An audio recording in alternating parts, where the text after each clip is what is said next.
सच्चाई ढूंढने का प्रयास कर रहे हो।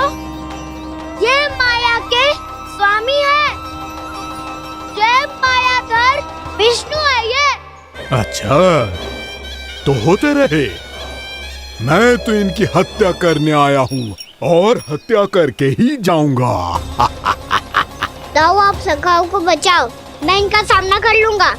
पर कान्हा, अभी आप ही ने तो कहा था माया का स्वामी हूँ मैं।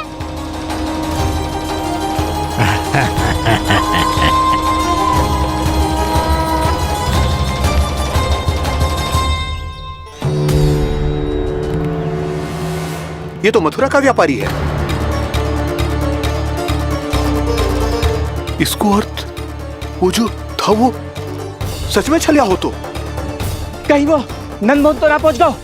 हमें शीघ्र ही गांव जाना पड़ेगा और सबको सावधान करना पड़ेगा। चल।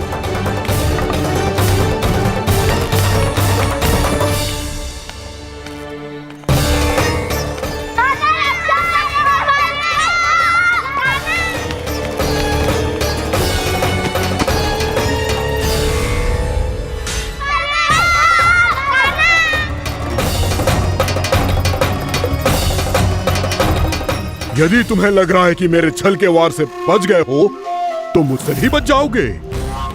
ये तुम्हारी सबसे बड़ी भूल है कृष्ण।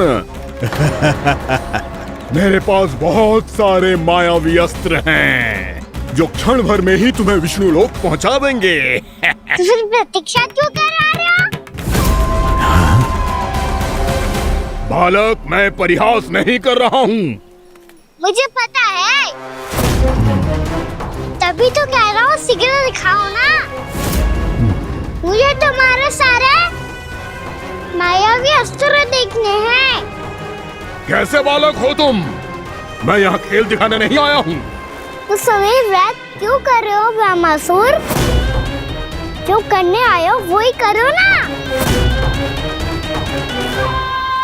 अब देखो कैसे तुम्हारे प्राण एक ही वार में इस देह का साथ छोड़कर उड़ जाएंगे।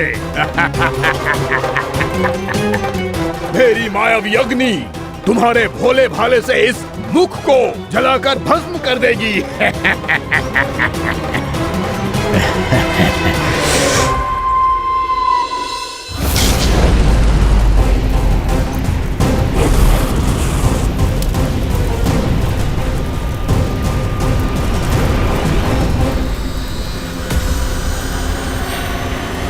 नहीं कह रही हो ब्रह्मासुर?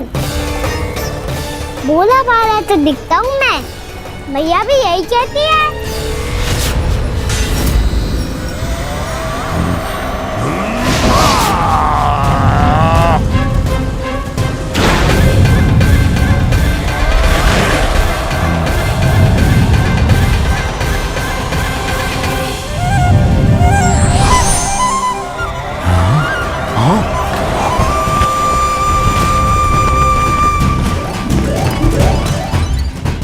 आसन को उपहार देने के लिए बहुत बहुत धन्यवाद ब्रह्मासुर।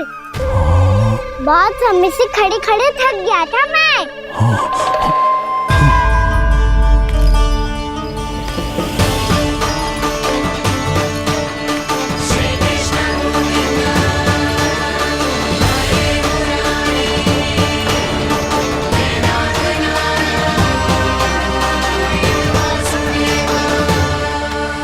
अगला अस्त्र दिखाओ ना।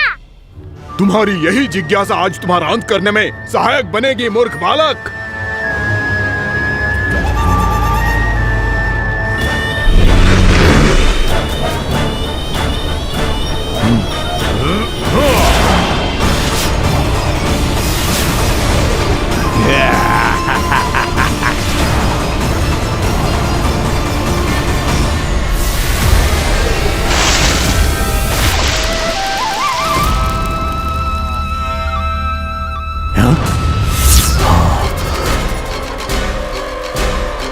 अच्छा, पर प्रक्षालन करना चाहते थे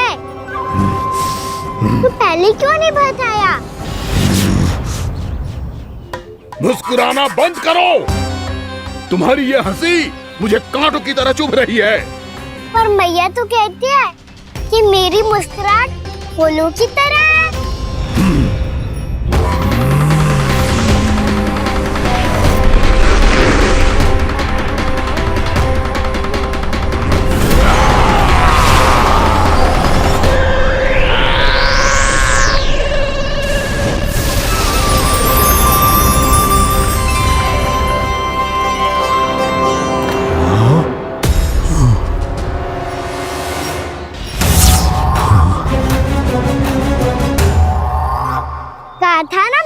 मुस्कुराहट बिल्कुल इन्हीं फूलों की तरह है।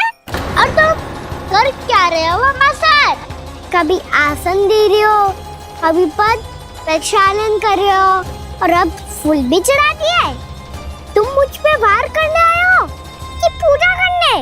तुम्हारी पूजा तो मैं अब ऐसी करूंगा कि तुम मृत्यु के बाद भी मुझे भूल नहीं पाओगे बालक।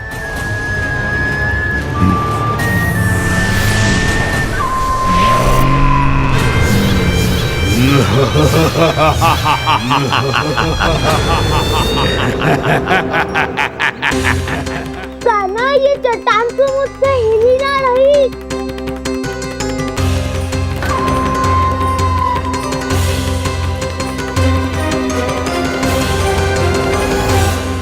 अभी कंदरा के अंदर कुछ क्षणों में ही प्राण वायु समाप्त हो जाएंगे। तुम्हारे सारे सखा एक एक कर अपने प्राण त्याग देंगे और तुम्हारा वध करूंगा मैं।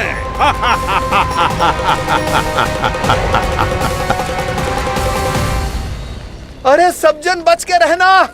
छलिया आया हुआ है वृंदावन में। अरे छलिया आ गया है। वृंदावन में मायावी छलिया। अरे क्या होगा? कौन छलिया? मायावी छलिया, सबको छलता है वो। हाँ, कुछ भी कर सके है वो। बहुत भयानक। अरे भानु, ठहर जरा, क्या हुआ? बहुत भयानक है वो, बच के रहना सब लोग। अरे भेष बदल ले तो है वो। हाँ। क्या होगा? छलिया है वो। अरे पूरी बात तो बताओ। रानी भाभी, रानी भाभी, कान्हा घर पर ही है ना? ऐसे भड़बड़ा क्यों रहे हो? कोई भूत देख लियो है क्या? भूत ना भाभी, छलिया से भेंट हो गई। सच्ची का मायावी छलिया है भाभी। क्या उल्टा सीधा बोले जा रहे हो? ठीक से बताओ। अब बोलो भी। वो कान्हा के पीछे पड़ो है वो। मेरे लल्ला के पीछे? हाँ रानी भाभी, हमारे अचेत होने से पहले हमने उसे ये कहते सुना था कि वो वृंदावन आने वाला है कान्हा से मिलने। हे नारायण, मेरे कान्हा की रक्षा करना। जसोदा जी, मायावी छलिए से बचना बालकों के बस की बात ना है।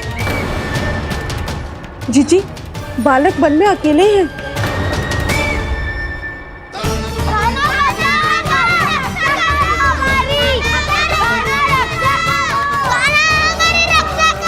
बलराम, हमें निकालो यहाँ से। कान्हा कहाँ? बचाओ, निकालो हमें यहाँ से। कान्हा हमारी,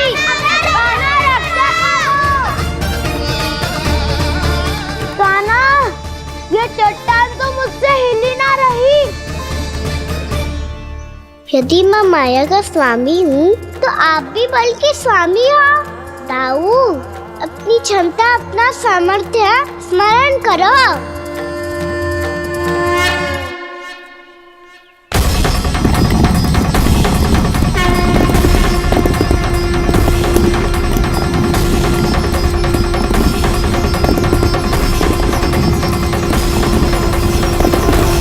इससे पहले कि वो कंदरा का द्वार खोल के तुम्हारे सखाओं को बाहर निकाले, मैं तुम्हारे प्राण ले लूंगा कृष्ण।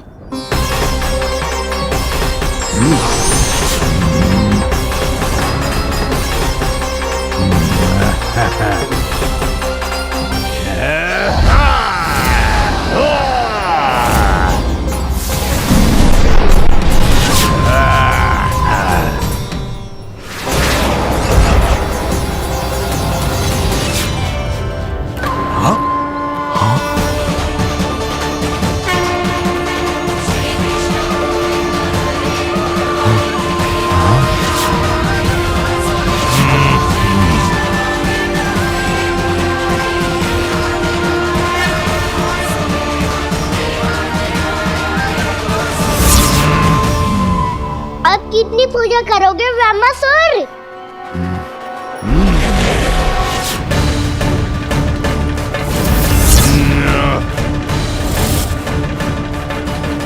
प्रभु तो खेल खिला रहे हैं इससे, और ये खेले जा रहा है विवश होकर, उनकी माया से बाध्य होकर।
जो प्रभु के सामने माया करने आया था वो स्वयं को ही माया में उलझा हुआ पा रहा है। नारायण नारायण। लो, अब तो तुमने दंडवत प्रणाम भी कर लिया, माया भी कथा भी उपहार में दे दी। तुम चाहते क्या हो वामासुर? मेरी शरण में आना है क्या?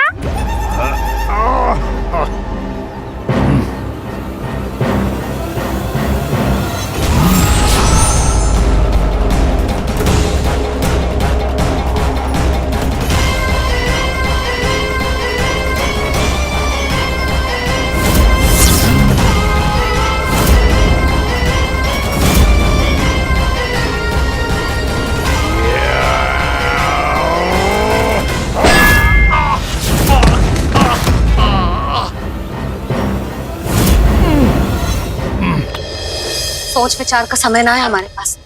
अपने बालकों की रक्षा के लिए इसी क्षण हमें निकलना होगा। और वो छलिया किसी का भी रूप धारण कर सकते है। सुलक्षणा तेरा, शांति तेरा या मेरा, किसी का भी रूप धारण करके हमें भ्रमित कर सकते हो। इसीलिए हमें सतर्क रहना होगा। समझ आई? चलो।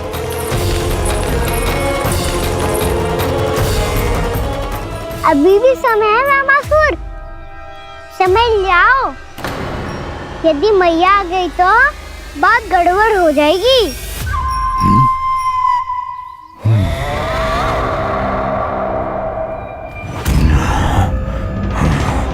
मुझसे झूठ का कोई लाभ नहीं होगा।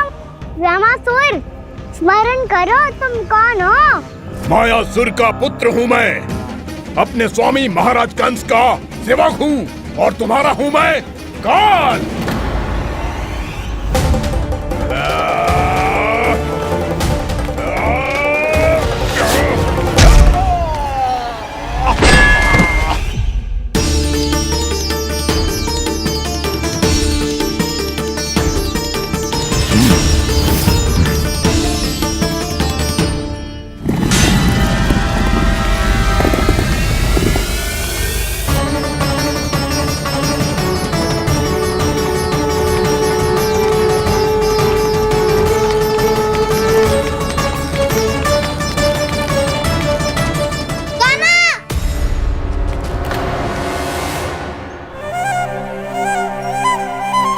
बाबा कहते हैं दुष्टों को पहले बातों से समझाना चाहिए, फिर भी ना माने तो अस्त्र ना उठाना दृढ़ता होती है।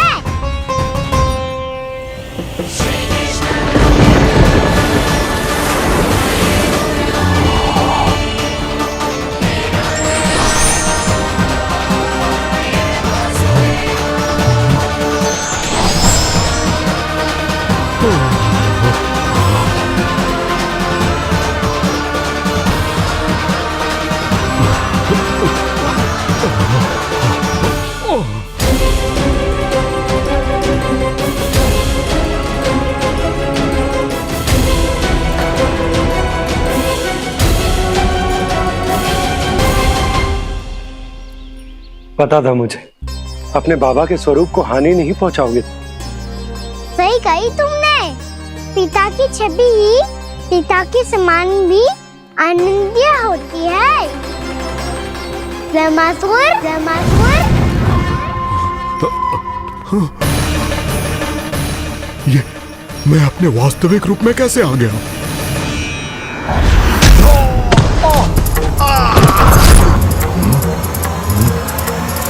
मेरे बाबा का स्वरूप नहीं लेना चाहिए था तुम्हें। मैया ने सिखाया है भूल को क्षमा किया जा सकता है, पर जानबूझ के किए गए अपराध के लिए दंड ही एकमात्र निकाल होता है। ये बार बार अपनी मैया का नाम ले रहा है। यदि मैं वो स्वरूप लूं तो अपनी मैया पर वार नहीं कर पाएगा ये।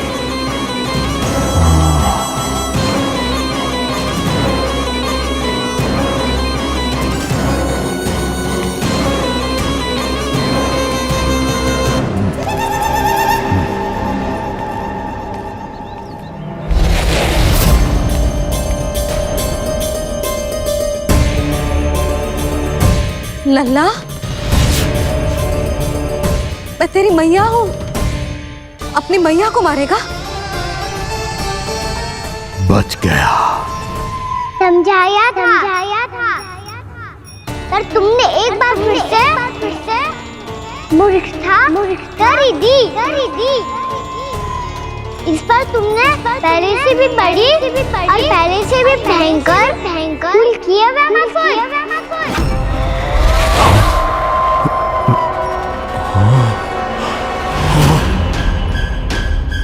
ये क्या हो रहा है? मुझे बार बार मेरा रूप क्यों बदल रहा है? ममता को समझे बिना अधिक समय तक मैया का स्वरूप हरण करके नहीं रख पाओगे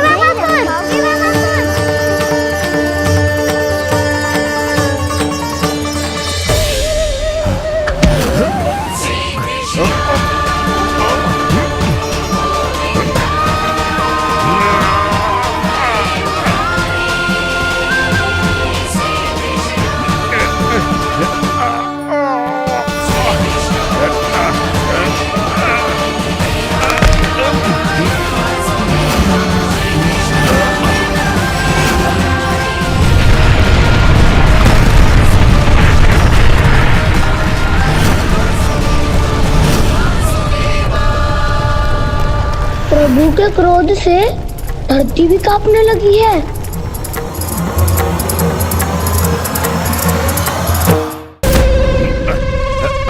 पुत्र को मारने के उद्देश्य से एक माँ का रूप लिया तुमने। ये ममता का और मेरी मैया का घोर अपमान है रामासुर।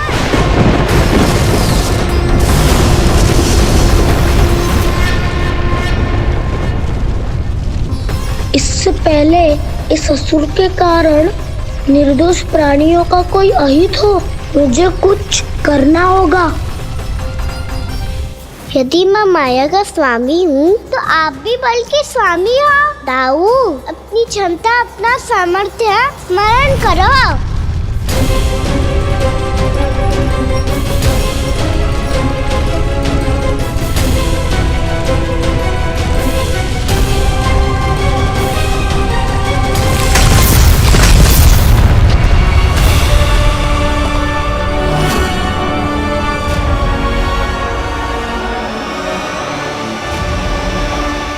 अद्भुत बल दाऊ, अद्भुत। अपने बल का उचित प्रयोग करके आपने प्राणियों को हानि होने से बचा लिया और ये भी सिद्ध कर दिया कि इस युग में आपसे अधिक बलवान और कोई नहीं होगा। आज से आप बलदेव के नाम से भी जाने जाएंगे। आज से आप बलदेव के नाम से भी जाने जाएंगे। आपके चरणों का ये चिन्ह युगों युगों तक आपके बल की कथा कहता रहेगा। बलराम का चरण चिन्ह।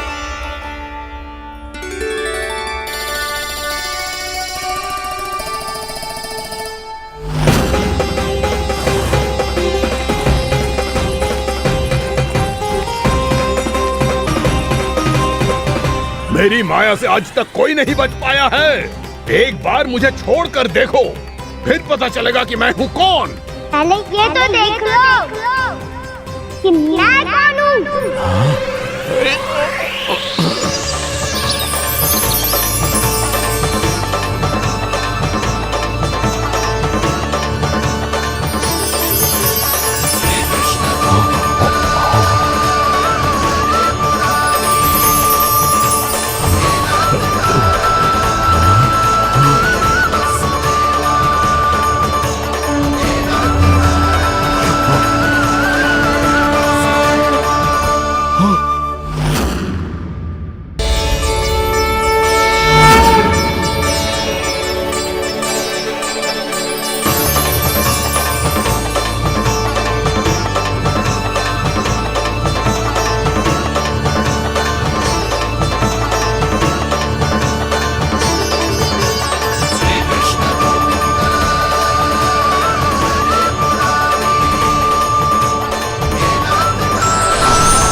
बात है, बहुत बड़े घुमाकर राज करते थे तुम। तुम्हें मान राजा भीमम के नाम से जाना जाता था। सब कुछ था तुम्हारे पास, पर शांति नहीं थी। इसीलिए शांति की खोज में अपना संपूर्ण राज अपने पुत्रों को सौंप कर मलय पर्वत की ओर चल दिए। अनेक वर्षों की तपस्या के बाद तुम्हारे तप की कीर्ति चारों ओर फैलने लगी, और फिर सच्चे तपस्वी की धूप में तुम्हारी ख्याति से प्रभावित होकर महर्षि उलट तुमसे भेंट करने आए। राजा भीमरथ, आपने ईश्वर की प्राप्ति के लिए सब कुछ छोड़ दिया, पर अपना अभिमान नहीं छोड़ पाए। इसीलिए मेरे आगमन पर सम्मान के साथ खड़ा होना तो दूर, मेरा अभिवादन भी नहीं किया। अभिमान तपस्वी का गुण नहीं होता है राजन, अभिमान राक्षसी गुण है। इसलिए मैं आपको श्राप देता हूं कि आप अगले जन्म में एक राक्षस के रूप में जन्म लेंगे, एक राक्षस के रूप में जन्म लेंगे।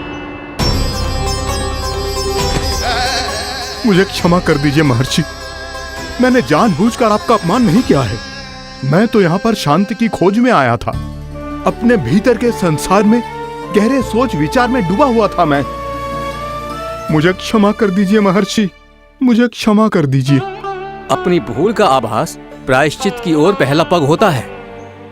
मैं अपना श्राप तो वापस नहीं ले सकता, परंतु आपको एक वचन अवश्य दे सकता हूँ। जब भी प्रभु नारायण का अवतार होगा, आपको उचित समय पे वो वरदान देंगे जिसकी आप लंबे समय से प्रतीक्षा कर रहे हैं।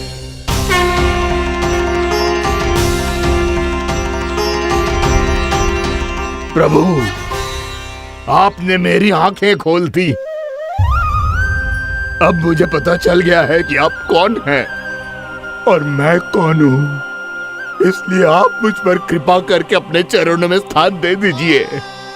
मुझे वो शांति प्रदान कीजिए जिसकी खोज में मैं वर्षों से भटक रहा हूँ।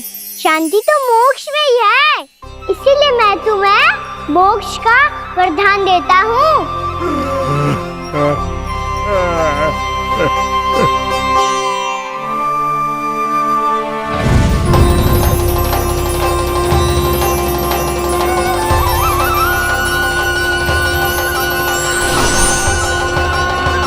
प्रभु की ये लीला सदैव स्मरण रखी जाएगी।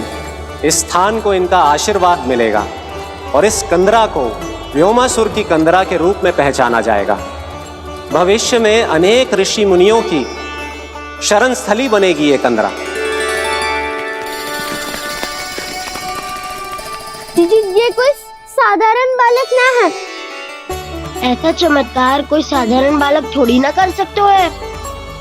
तुम सत्य कह रहे थे बलराम, कान्हा सच्चे में भगवान ही है। तभी तो सब देवता इसे बसाने और इसकी ओर से युद्ध करने आते हैं। तुम सब ऐसे आंखें फाड़ के क्यों देख रहे हो मुझे?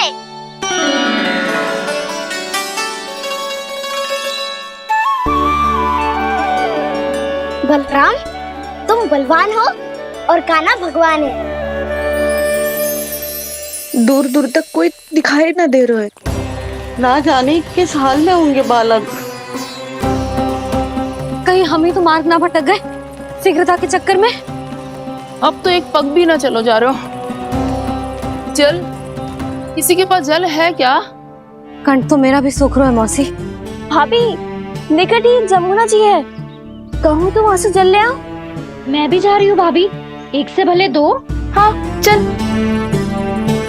शीघ्रता से आओ। हाँ।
जानकी, जानकी,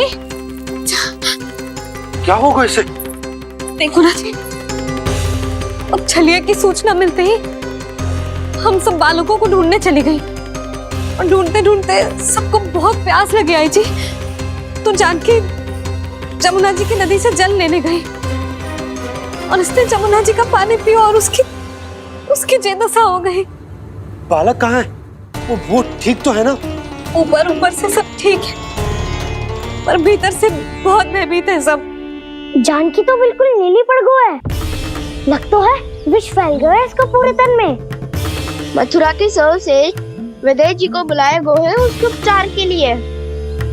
जैसे ही इसने जल को मुंह से लगाया, जे गिर पड़ी, चटपटाने का अवसर भी ना मिलो। हाँ वैद्य जी, और निकटी मृत पशु भी पड़े हुए थे। हाँ, मैंने भी अस्थियां देखी थी। इसका तो यही अर्थ हो सकता है कि समस्या वहाँ के जल में ही हो। वैद्य जी, आप रोगी की नाड़ी पे ध्यान दो ना। जे गोपिया क्या कह रही है उसे सुनने की आवश्यकता ना है। जब तक विष के कारण का पता नहीं चल जाता, हम उपचार कैसे कर सकते हैं रानी जी? जी, वो निकट ही यमुना जी में एक विशेष क्षेत्र है, जे सब उसी के जल की बात कर रहे हैं। तब तो ऐसा भी हो सकता है कि किसी विषैले सर्प के काटने का प्रभाव हो। पर सर्प के काटने का चिन्ह ना है उसके तन पे। सर्प जब काटता है तब उसके दांत के चिन्ह बन जाते हैं। मुझे पता है, बड़े बड़े सर्प को काटते हुए देखो है मैंने। एक दिन अब बस कर उज्जवल, ये बड़ी बड़ी हाँकने का समय ना है। पर यदि सर्प ने ना काटा है, फिर जानकी की ये दशा किसने की? अवश्य किसी राक्षस ने की होगी। ना, कोई विषैला पशु भी तो हो सकता है, या अवश्य किसी महाविषैले सर्प के विष से हुआ है। सर्प ने भले ना काटा हो, लेकिन ये अवश्य ही किसी महाविषैले सर्प के विष के कारण हुआ है। कालिया नाग। कालिया नाग?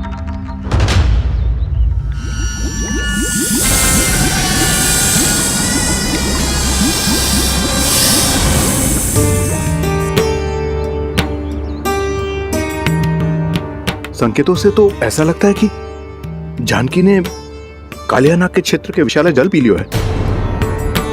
कालिया नाग एक लोक श्रुति है, कल्पना में गढ़ी हुई एक कथा, और कछु न है।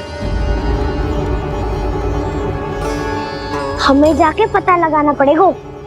पर हमें वहां जाने से मना किया है ना बड़ों ने। उज्जवल सही कह रहे हो है, इस समय जानकी के स्वार्थ से अधिक महत्वपूर्ण और कछु ना है। जानकी हमारे लिए ही जलाने गई थी जी, ना मैं उसे जाने देती ना जैसा वो। तो वैद्य जी, आप शीघ्र कछु करो, कैसे भी कछु भी करो, पर इसके प्राण बचा लो। यशोदा, धैर्य रखो, श्री नारायण पर विश्वास रखो, वो सब ठीक कर देंगे।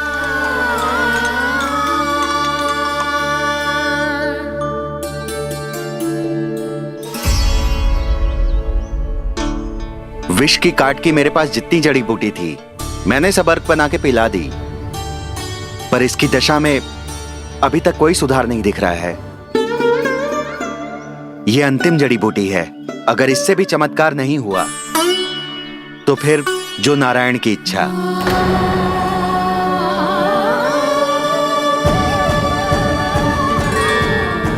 पर कोई तो उपाय होगा जानकी को बचाने का।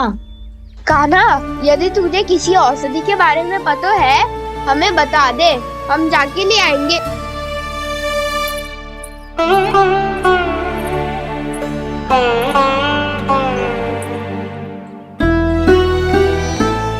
हे नारायण, हे प्रभु, मेरी जानकी के प्राण बचा ले प्रभु। या तो मैं अपने आप को कभी क्षमा न कर पाऊंगी। ये सारी मेरे ही कारण बनाई थी। उसकी रक्षा करो प्रभु, मेरी पुकार सुनो। कान्हा, तूने हमें वत्सासुर से बचाया था ना?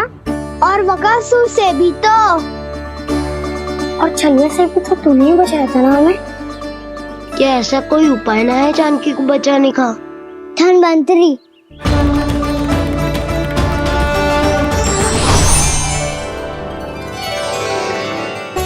मैं आ गया हूं प्रभु, चिंता मत कीजिए, आपके आदेश का पालन अवश्य होगा। यशोदा मैया,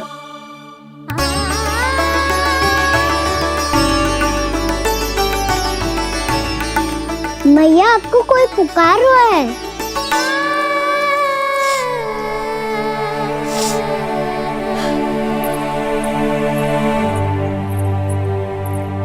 चिंता मत करो मैया, अब धन्वंतरी जी आ गए हैं और सब संभाल लेंगे। धन्वंतरी जी कौन है? जिन्होंने संसार का आयुर्वेद दिया, आरोग्य के देवता, वे श्री नारायण के अवतार।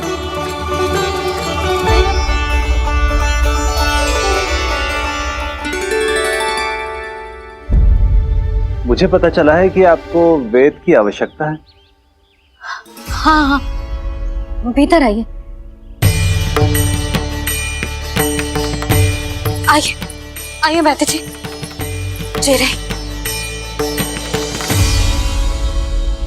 मथुरा का सर्वश्रेष्ठ वैद्य अर्थात मैं यहाँ आ चुका हूँ और रोगी को जितनी औषधि की आवश्यकता थी सब दे चुका हूँ। निश्चित रूप से आपने विष की काट के लिए बहुत ही उत्तम अर्क तैयार किया है, इसीलिए किसी और वैद्य की आवश्यकता नहीं है। किंतु आप अकेले कितना कुछ करेंगे वैद्यराज, मुझे अपना सहायक ही बना लीजिए। पर जो करना था मैं पहले ही कर चुका हूँ। हाँ, वो तो आप कर चुके हैं, बस रोगी के तन से विष निकालना शेष है ना वैद्यराज? हाँ हाँ, बस वही शेष है। इनके रक्त को विष रहित करने में मैं आपकी सहायता करूंगा। पहले ये संजीवनी मानी जाने वाली इन लाल फूलों की बूटी को भी घिसना है ना?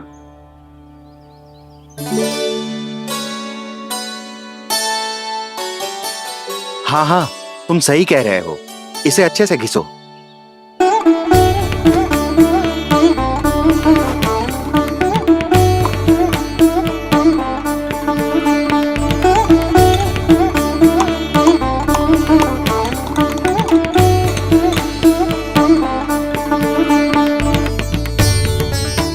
और ये नीले फूलों को भी तो मिलाना है ना? हाँ हाँ, अच्छे सहायक बन सकते हो तुम, ऐसे ही श्रम करते रहो।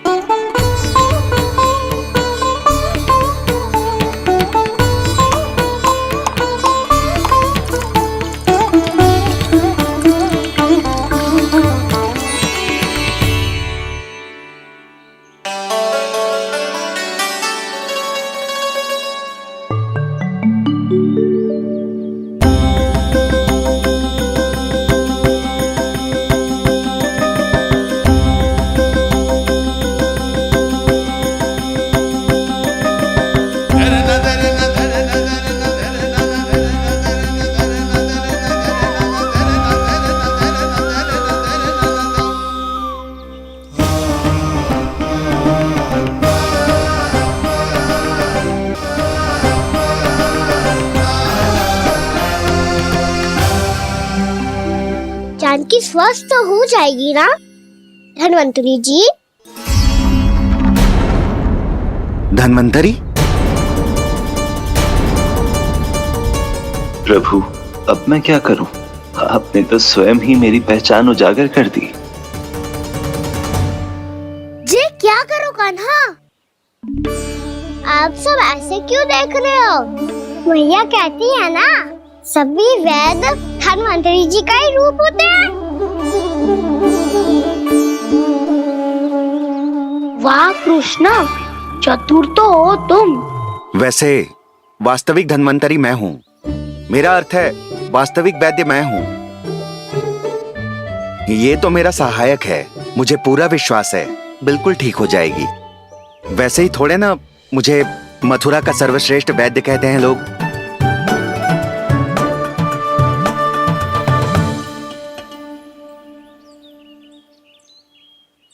जसोदा भाभी, जसोदा जी, जानकी को चेतना आ गई। जानकी, जानकी, जानकी, तू ठीक है ना? क्षमा करना भाभी, मैं आपके लिए जल ना ला पाई। बस बहुत भूख लगी है। मैं अभी कछु लाती हूँ। जानकी, माखन खाओगी?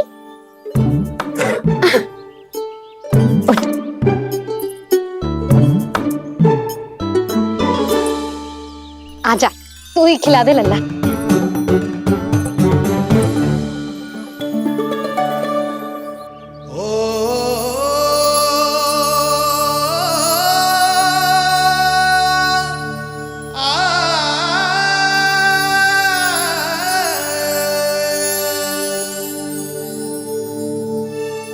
तुम सब मेरे लल्ला को माखन चोर कहती हो ना?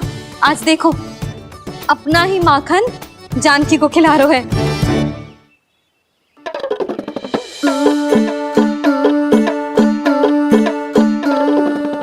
और विश्राम कर लो। सदैव तुम हम सबकी सेवा करती हो, आज मैं तुम्हारी सेवा करूंगा। जानकी की जिज्ञासा तब हुई जब जय यशोदा काकी की सेवा कर रही थी, और अब देखो स्वयं भगवान ही इसकी सेवा कर रहे हैं। जानते हो इससे क्या सिद्ध होता है? जो भी यशोदा मैया की पूजा करेगा, अर्थात अपने माता पिता की सेवा करेगा, उनके साथ सम्मान से व्यवहार करेगा, ईश्वर स्वयं उसका ध्यान रखेंगे। कभी धन्वंतरी के रूप में तो कभी स्वयं कान्हा के रूप में। भक्त और भगवान का देखो कैसा ये अनुराग, स्वयं करे सेवा प्रभु, अद्भुत गोपी का भाग्य।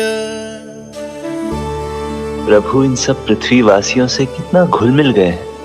ना तो ये प्रभु को भगवान मानते हैं और ना ही प्रभु अपने आप को इनसे सर्वश्रेष्ठ समझते हैं। अपने आचरण से ये सिद्ध कर रहे हैं कि ये सभी में हैं और सभी इनका ही अंश है।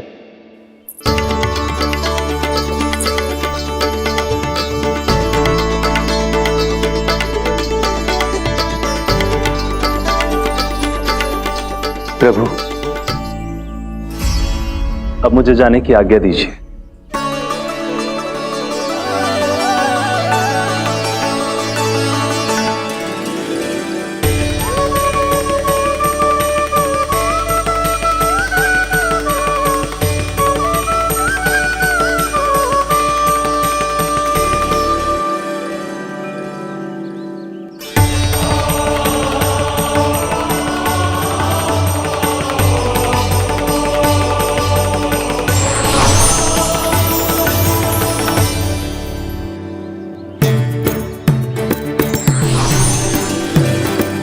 कान्हा ने तो सच्ची में धन्वंतरी जी को बुला लिया था।